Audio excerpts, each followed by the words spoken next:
far as your nephew goes? I'm listening. Stay out of his life.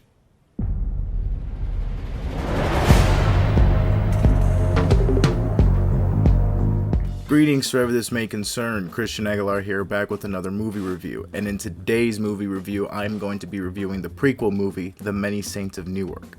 The film stars Alessandro Nivola, Leslie Odom Jr., Michaela De Rossi, Ray Liotta, Michael Gandolfini, John Bernthal, Vera Farmiga, Corey Stoll, and Michael Imperiole reprising his role as Christopher in narration form. The film was written and produced by David Chase, who wrote and produced the Sopranos series, and the film is directed by Alan Taylor, who directed a handful of Sopranos episodes back in the day. Right off the bat, I'm just gonna say, I enjoyed this film. I really did. By the time the credits rolled, I felt like it was a solid prequel. And keep in mind, I went into this film not having seen The Sopranos in a very long time. Like, I remember watching it with my parents back when it aired, like in the early 2000s. So I was like a little kid sitting beside them watching it, you know? So I remember major plot points that happened, but I don't remember much of the details. And I'm glad to say that going into it, you don't really have to watch The Sopranos to really enjoy this movie.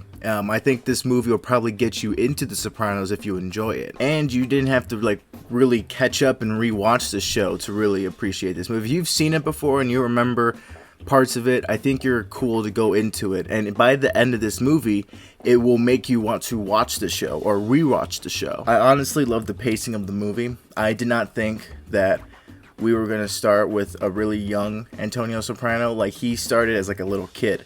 And it's not until like maybe, I gotta say 20 or 30 minutes into the movie that Michael Gandolfini finally comes in and plays the teenage version of the character. Now I was a little caught off by that because a lot of the trailers had Michael Gandolfini in it for the majority of it. So it really made me feel like maybe the young Tony Soprano that's played by his son was gonna be featured way more in the movie. And that's one thing that you gotta go into the movie really kind of understanding. This isn't technically a story centered around the Sopranos family. The Sopranos family are the side characters within this story about Christopher's father, the character of Christopher Moltisanti, who is narrating this movie, which I thought was really brilliant because that means this movie kind of takes place after the events of the show, but it's recollecting the past. So that was pretty cool to see it open up with that. But this film really focuses on Dickie Moltisanti, his father. And this movie honestly answers like a couple of the questions that the show left unanswered. One of the big mysteries is what happened to Christopher's father in the series. He was always told that he was killed by cops, but the truth runs way deeper than that, and this movie shows it. And I really thought it was masterfully laid out. I thought the movie was funny where it needed to be funny. However, it wasn't too overly comedic for it not to take itself seriously. It knew when to throw in the jokes. It knew when to make you feel lighthearted. But then it knew when to turn dark and to really like shake you up at times. And I really did admire that it took that route. It knew its tone. It knew when to be serious. And it knew when to make you laugh. You know, I saw a couple of reviews for this movie, and I was surprised to see that IMDb rated The Many Saints of Newark lower than Venom Let There Be Carnage, because that's not the case with me. No, not here. Honestly, for me, The Many Saints of Newark gets 4 out of 5 Skarsgårds on my channel. Yes, that is what I'm giving this movie. I thought it was well written, well directed. I thought it was well performed. Everyone in this movie was well cast. I love seeing the younger versions of classic Sopranos characters, especially Corey Stoll as Junior Soprano. I thought he really embodied the character well. They really built up his character in a very interesting way that by its end, it adds so much more if you go back and rewatch the series. And that's, I think, what a prequel should do right.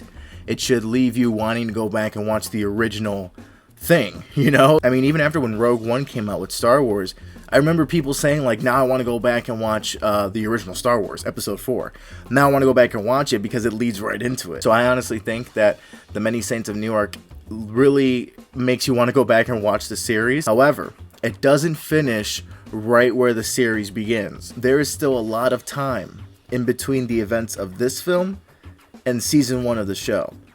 And there's room to explore there. I mean, there's certain characters that are still alive at the end of this movie that are dead by the time the series begins.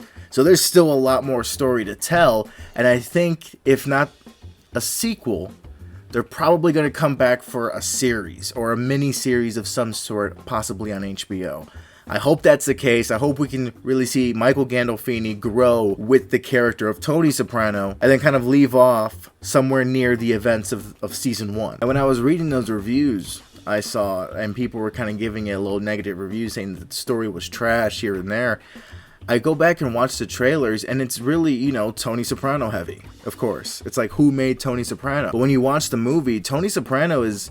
He's pretty much a side character, you know? He's there. He's like one of the major side characters. But I mean, like, the main plot with Dickie and Harold, Tony isn't really, like, connected with that whole rivalry. He's just like a supporting player on Dickie's side. So I think that's what threw a lot of people off when they sat down and watched this movie. They got a lot more of Dickie Moltisanti and his whole reign as a mob boss. And of course, you get a lot of screen time dedicated to Leslie Odom Jr.'s character, Harold. So to really see the story play out between these two, while the Sopranos family was on the side, I think that's what threw people off. They're like, well, what the hell? Like, I thought we were going to get more of like a Tony arc or like, you know, Tony-centric story, and it wasn't really that. It was more about his mentor. The one thing that threw me off about this movie was the fact that Ray Liotta played twins. Minor spoilers here, but he plays twins, and I didn't know he played twins, so when they revealed it in the movie, I felt like it was pretty random. Like, it was like a pretty random last minute, oh, by the way, he's a twin. You know, and I don't want to give away what happens, but when the twin is introduced, I'm like, oh, okay, I guess he has a twin. He wasn't even like mentioned or like alluded to in the first act of the movie, so when it came time to introduce the twin, I was like, okay, apparently that character has a twin. All right, let's keep it rolling then. You know, anything to have Ray Liotta in the movie way more, you know? But other than that, I really enjoyed this movie. I thought it was a solid prequel, and there's a lot of remakes, prequels, and sequels, and reimaginings of, you know, and retellings of existing properties, and I think The Many Saints of Newark is one of the better ones out there. If you don't have HBO Max and you're a Sopranos fan, I think this is worth going out to the theaters and seeing, for sure. So that is it for today's video. Thank you so much for reaching to the end of it. Have you seen The Many Saints of Newark? Did you like it? Did you not? Let me know down below. Are you a Sopranos fan? Let me know down below. Please like, share, and subscribe to support this little side hobby I am doing. The rendered image live every Thursday and Sunday nights, 8:30 p.m. on YouTube. Tyler's channel is in the description down below. It always is. It's always sitting there underneath every one of my videos. And make sure you subscribe over there, hit that notification bell so you know whenever we go live. I hope you're all safe and well out there, and I'll see you guys in the next one. Take care.